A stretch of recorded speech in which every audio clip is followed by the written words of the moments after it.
So,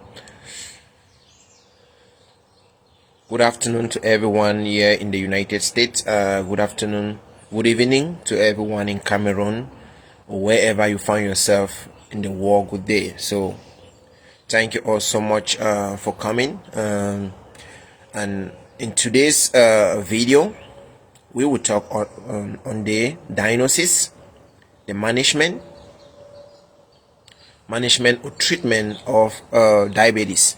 Okay, so we'll talk on the diagnosis, the management, and the treatment of diabetes. I'm a little bit sorry for coming a little few minutes late. You know, sometimes here we try to meet up with the time, but so much happening around, and having to get some sort of technical spot where we could broadcast live from, because this morning seems very cold in Bellsville. It seems very cold out here, and that's why I'm having some cup of coffee to keep the system warm while we have this frank discussion, medical discussion on diabetes. In our last video, I did mention that diabetes is one of the silent killers that is out there. I can say it's one of the silent killers that is out there. We spoke of high blood pressure, hypertension. That is one, and we are moving into diabetes, and I believe that is one of the silent killers right there. So, diabetes is one of our silent killer right there. In our last video, we spoke on what is diabetes. How is someone diagnosed to become diabetic? And we said diabetes is simply an increase in blood sugar in an individual, an excessive amount of blood sugar in an individual. In the natural phenomenon, the blood sugar had to be converted into storable form that can be used up by our body cells. But when that blood sugar is present in our blood and is not picked up by our cells, that could lead to high amount of glucose in our blood, and that is where diabetes steps in.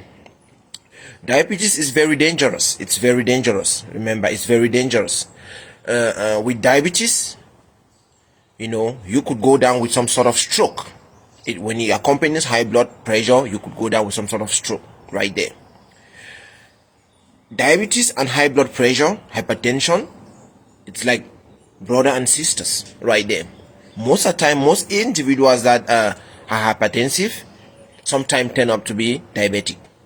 But it doesn't mean that you cannot be either one of them. You can be either one of them without the other. But most people will have these two working together.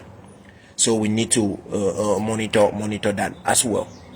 So that said, we also looked at in our last video, what are some of the the types of diabetes that are out there. We have type 1 diabetes and we have type 2 diabetes. Type 1 diabetes is when an individual cannot produce insulin or insufficient amount of insulin. For example, it can be diagnosed in our children or young adults. And this condition can stem from the fact that that those children can inherit them from their parents, right? It could be congenital. When we talk of congenital, those are those diseases that is passed down from one individual to another. So in this case, it's not like the child is not being able to manage. No, it's a defect that the child was born with, and the child is not being able to manage the level of glucose right there, and that is type 1. And if they are not able to produce sufficient amount of insulin, or not producing insulin at all, it therefore means that we need to manage them. So that is what we'll be looking at today, the management of diabetes, be it type 1 or type 2. So in this case of these individuals, they need to get under some sort of insulin. What is the function of insulin in our body? Insulin is that hormone that is there to help convert glucose, that sugar in our blood, that if present in excessive amount will lead to diabetes. It helps to convert that glucose to the form that our cells can use them as energy to grow, to divide, to do many of its functions.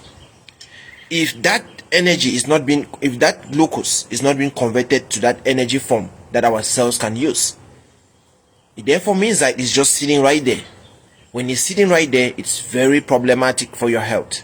Okay, so that is why for this type 1 condition, type 1 diabetes, those patients will need to get under some sort of insulin, whereby they are being administered insulin in some sort of maybe intervals. It depends on the condition. Remember, whatever we discuss right here is up to you to take it to your healthcare provider and seek medical advice. This is just the foundation, and we are looking at advising a lot of our people out there, especially the immigrant communities, because a lot of them go down with these diseases without being aware of what is happening. They don't even have a clue on how they could manage their health. They don't even have a clue on how they could avoid these diseases. And that is the goal of the Health to Wealth page that I created. How do we pass down this knowledge down to our community to save so many lives?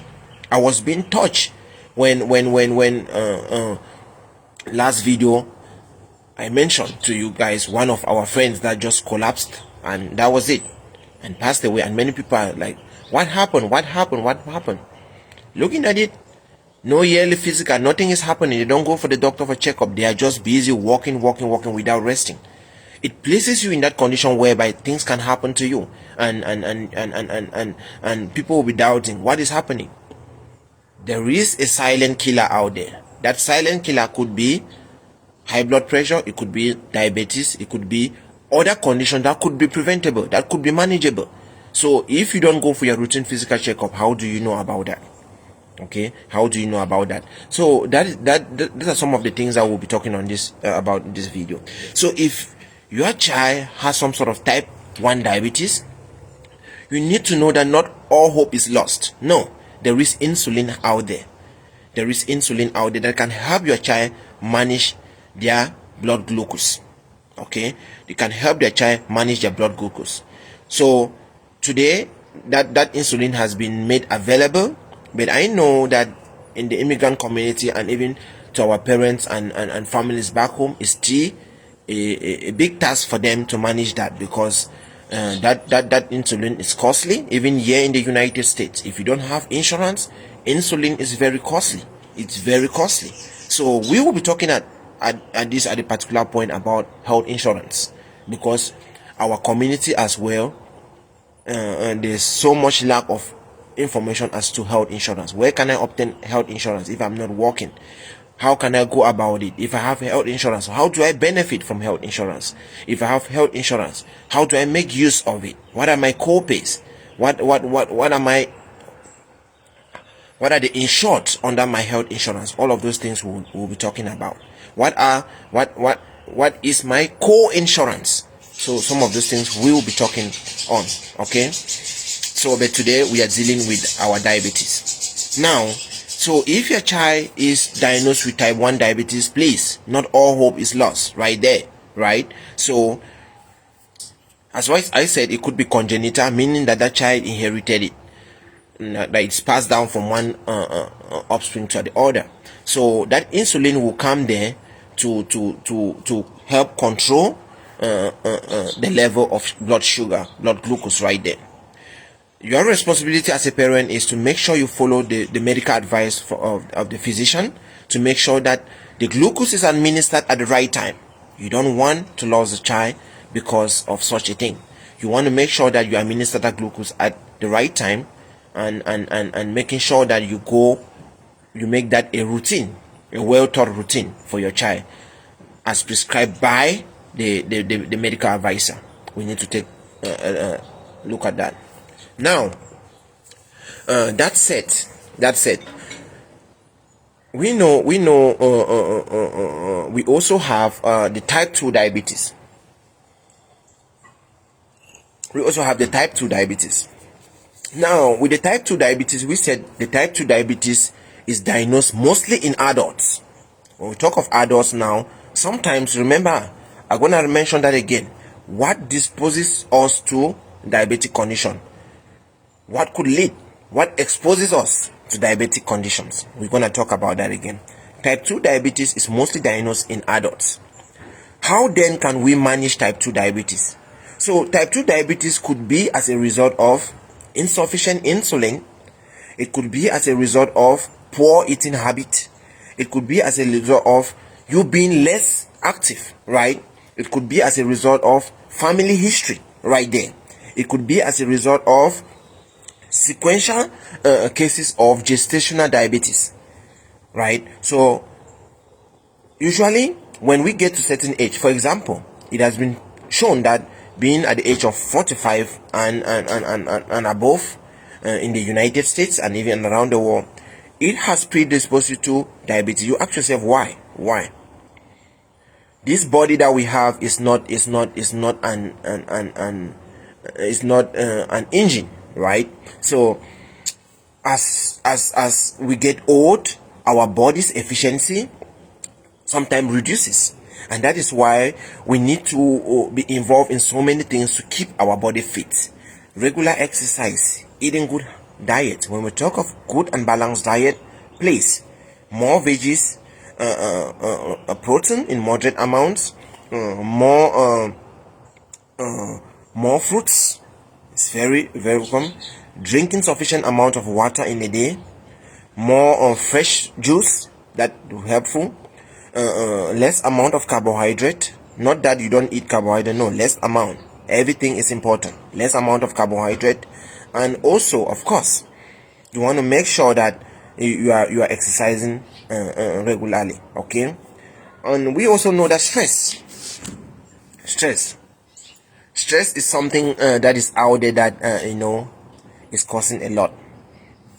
Be it at the level of high blood pressure, be it at the level of diabetes. Stress is something dealing with so many of our people in our communities out there in the United States, in Cameroon, wherever you find yourself in the world, in the UK, wherever, in South Korea, wherever. These are diseases that are common within the indigenous community. Sorry, it's cold out there, so you will see me a couple of times sipping some coffee to keep myself warm. Today is cold in Belleville, USA. So that is the weather in DMV. It fluctuates as it wishes. Yesterday was very hot. Today it's a little bit chilly this morning. Maybe in the afternoon it's gonna be warm. That is the weather right there. We don't get to enjoy the good weather we have in Africa that much.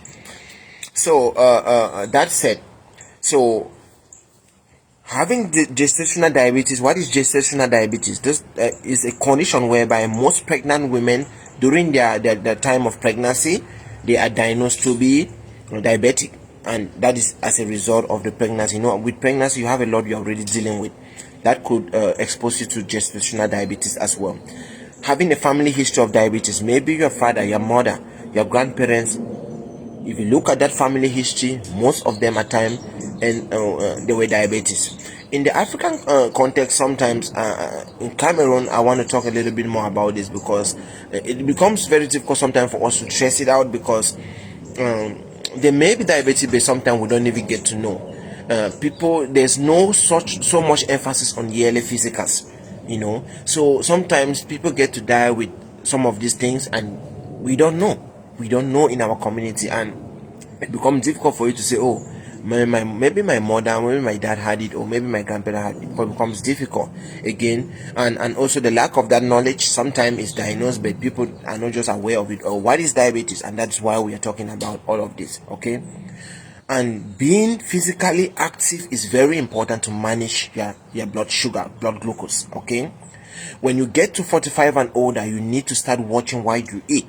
You need to make sure you are exercising very effectively. Okay, you need to be very active. Just taking your walk around the community, doing minimal activities is very important to keep your body fit. Okay, that again is very important. So those are the things that will predispose an adult to type 2 diabetes, as I mentioned. Now, how then can we manage this type 2 diabetes? We said this type 2 diabetes is as a result. Remember, this adult at a certain part was able to manage their blood glucose, which means that the insulin was there at that moment.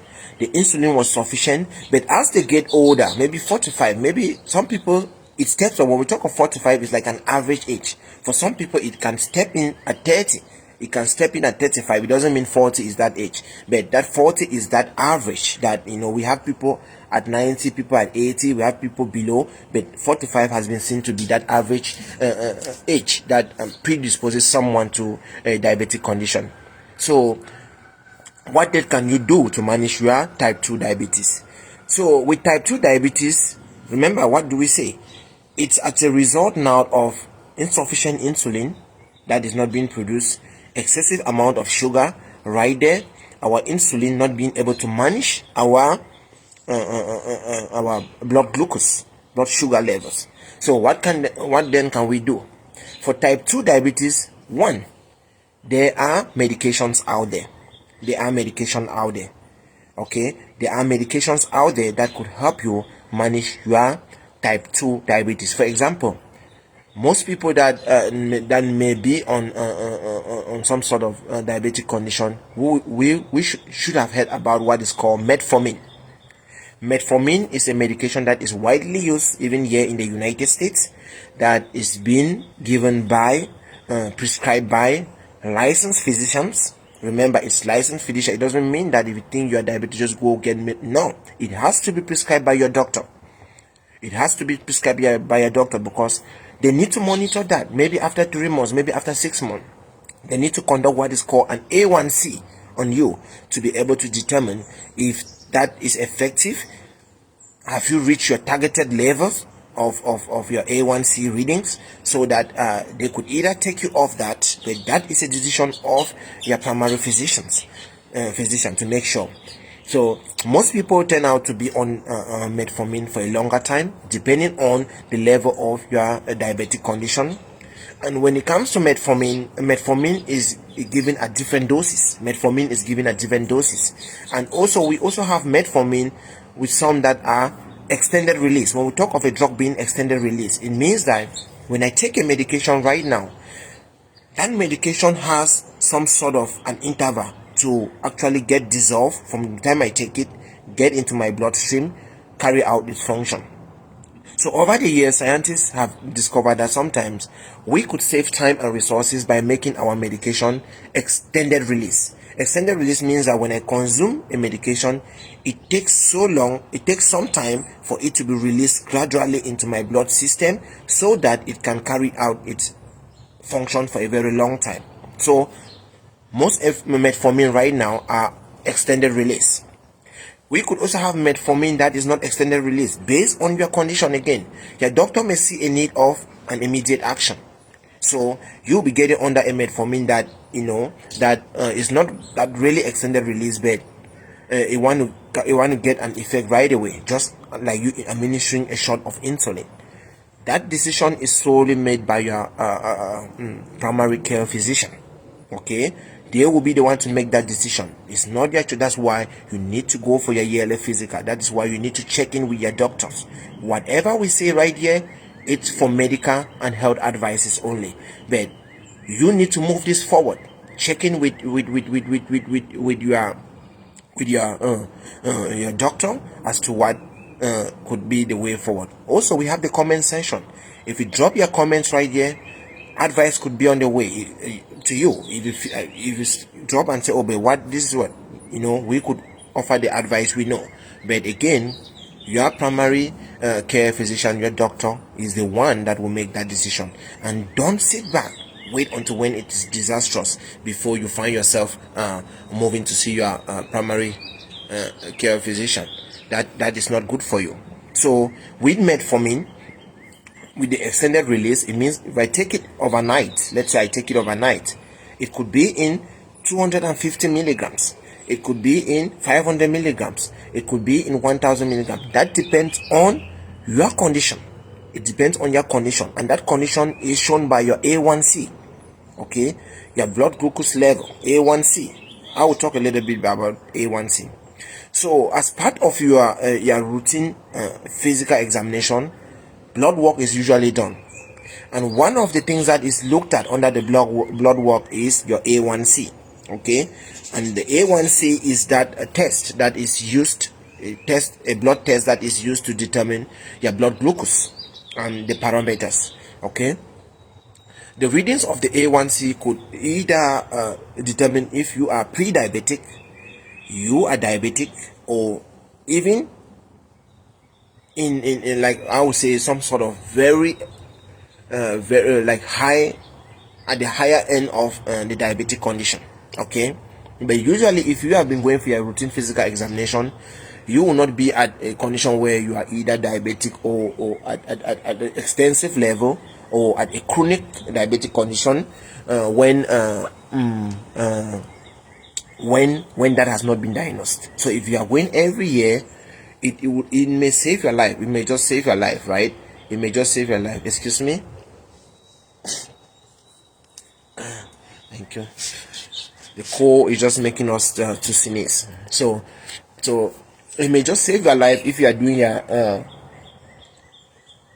routine physical checkup. You are going to your doctor to check, because maybe at the time where it is pre-diabetic, they can determine that, and there is a medication that will help you, like example metformin. Again, it could be given to you at very low milligrams, for example 250 extended release, which means that it will help you monitor that level of sugar, so that you don't progress from a pre-diabetic condition into a diabetic condition. Okay, so again, that is why yearly physicals are very important. That is why they are very important. Okay, so again, under type 2 diabetes, we have medication. I've mentioned one, metformin. Okay, that will help you. It's not only metformin, we had other medication out there. I just don't want to name so many medication out there that could help, but the most common one that people know about is metformin. Okay, what is another thing that could be given to you? Insulin. Remember our insulin that we spoke about. We said insulin is what is responsible for converting excess blood glucose into the storage form. So scientists have worked over the years, for so many years, to be able to get us our insulin. Okay, there are so many processes involved in the production of insulin. Biotechnology has made it in such a way that every day life becomes better medically, and biotechnology or medical engineering is what led to the production of insulin. Okay, insulin has been produced from many different sources. Okay, it has been genetically we have been able to use even some sort of pigs to be able to produce that insulin genetically. So it's out there to produce that, and it's helping us. Okay, so if you are not being placed on metformin, and your doctor thinks that, you know what, your condition is a little bit some sort of the chronic diabetes, your doctor may step in with either an increased dose of, let's say, the metformin extended release, or even the frequency. Maybe you take the metformin in the morning, afternoon, and evening, or you take it in the morning and you take it in the evening, or if it is pre-diabetes, you take it just in the evening at very low milligrams, or if it is extensive, the amount, the milligram could be increased. So instead of taking 250 or 500, your doctor is giving you maybe 1000. It depends on the condition. That's why you need to talk again to your healthcare provider for much help, much advice, and condition specific cases. Okay, so again, insulin. So today this insulin has been made in such a way that it's much easy. In those days, you may actually need to walk into the hospital to get your insulin shot, like when you need them. Today we have so many things that have made it much easier. If you are diagnosed to be type 2 diabetic, right there, in some sort of a connection, or you diabetic in short, so your doctor could prescribe you insulin.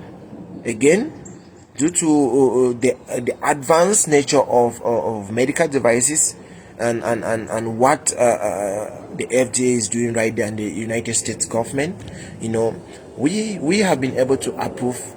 The United States, when I talk of we, I'm sorry about that, because it's my field, and I get to do some sort of regulatory works, and and that is my specialty, my master's, that my specialty. So most of the time I talk about we, but I'm sorry about that. So the FDA has approved a lot of medical devices out there called the EpiPen. with the discovery of the EpiPen, it therefore means that even us individuals, we can be responsible of managing our insulin. Once you have been diagnosed with that, your doctor could tell you that EpiPen is very easy to go.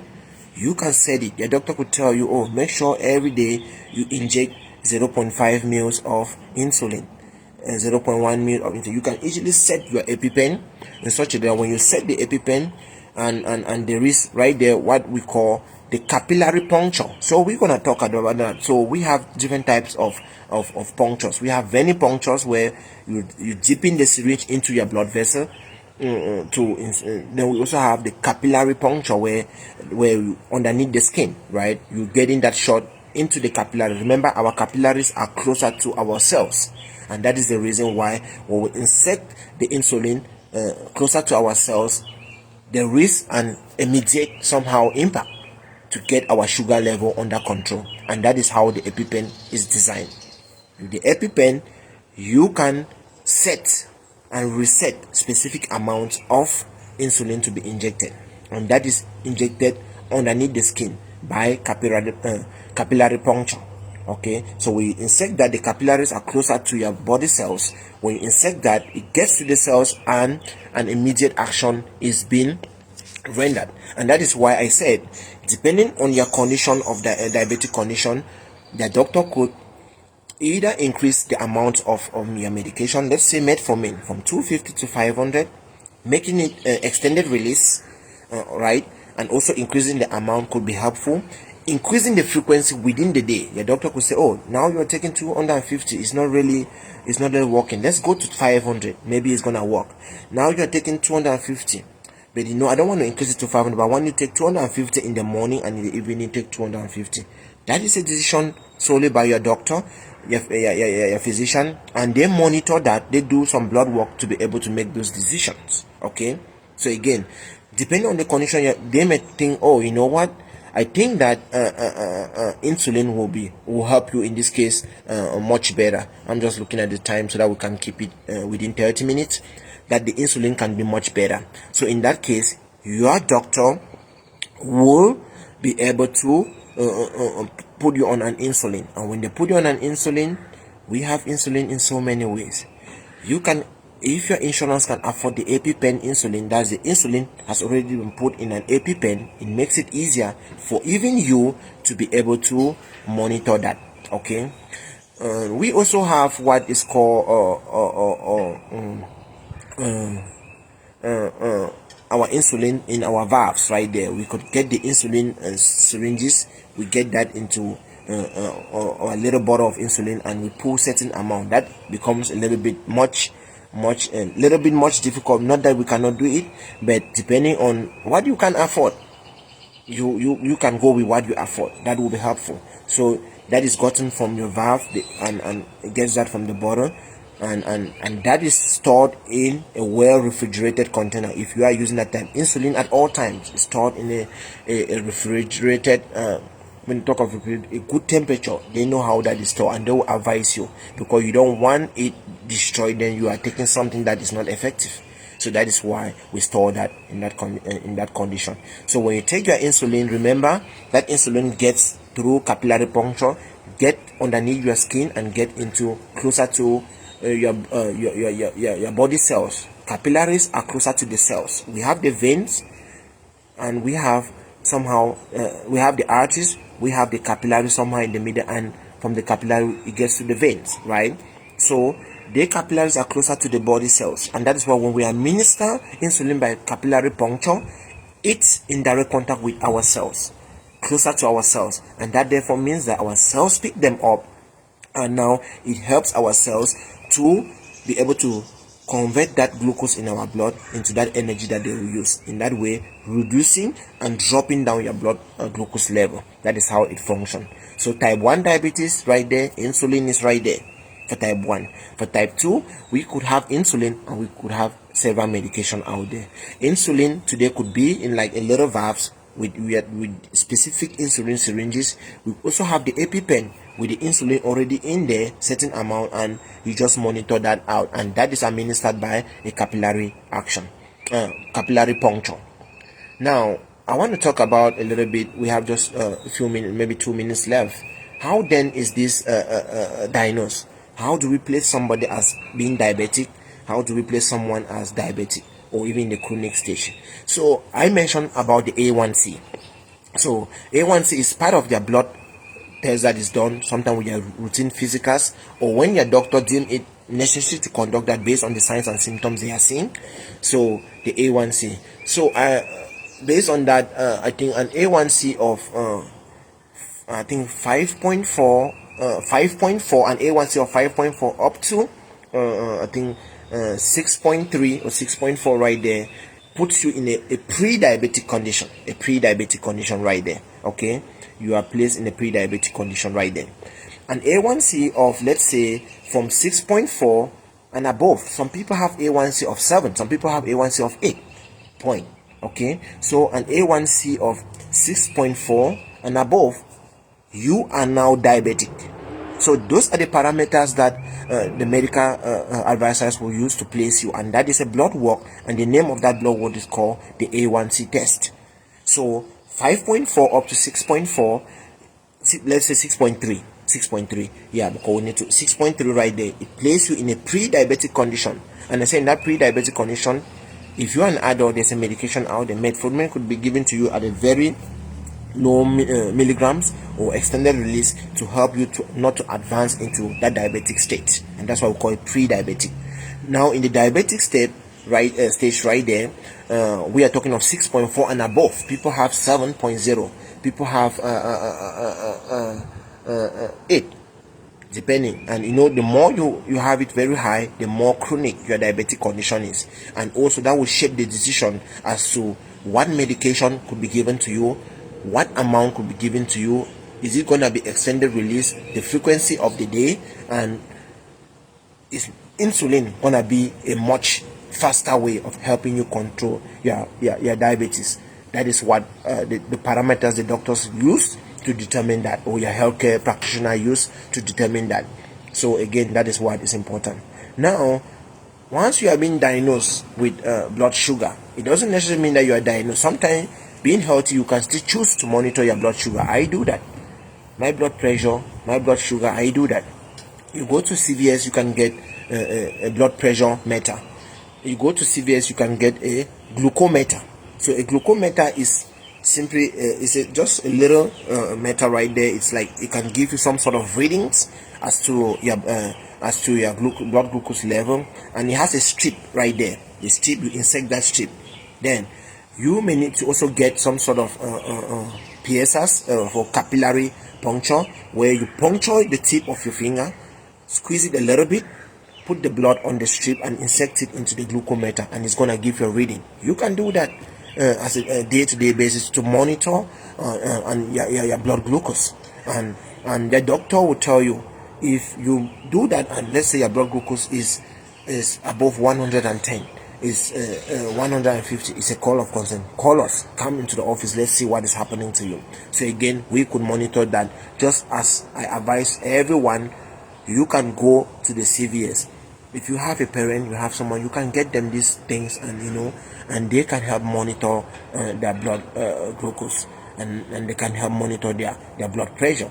That is okay, and they can do that themselves. Once they become routine and doing that, they can do that themselves. So the A1C is a blood work that is conducted, but we can also use the glucometer, which I've explained how it functions.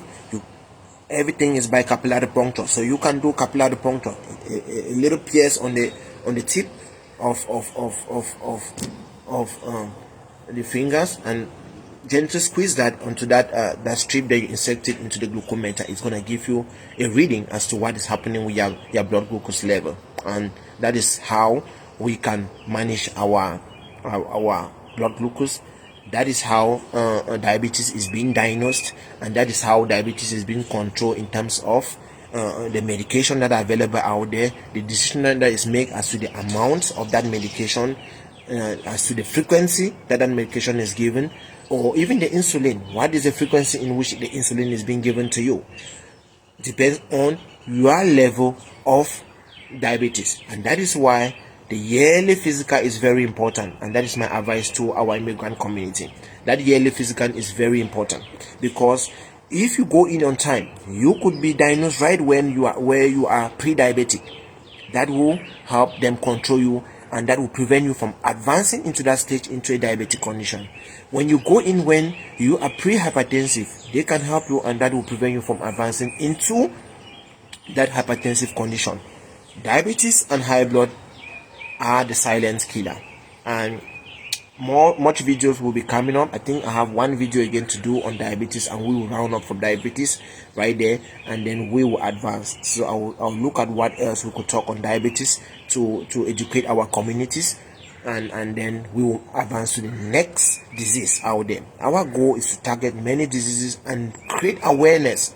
Being diagnosed with the condition is not an end to it, but being ignorant of the condition could be your end.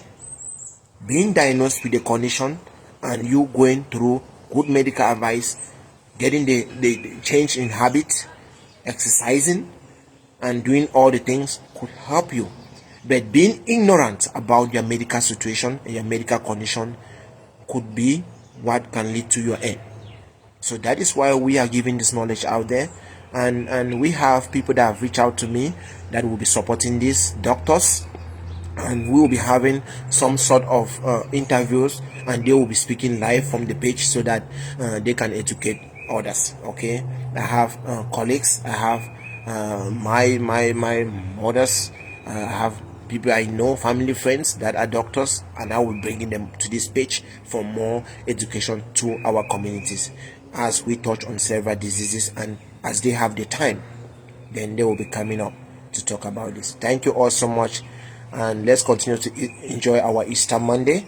In most places, it's still a holiday for the Easter Monday. Children are still on spring break, enjoying the Easter Monday. And as our children go to school as of tomorrow, may they be blessed, and may more knowledge be showered upon them.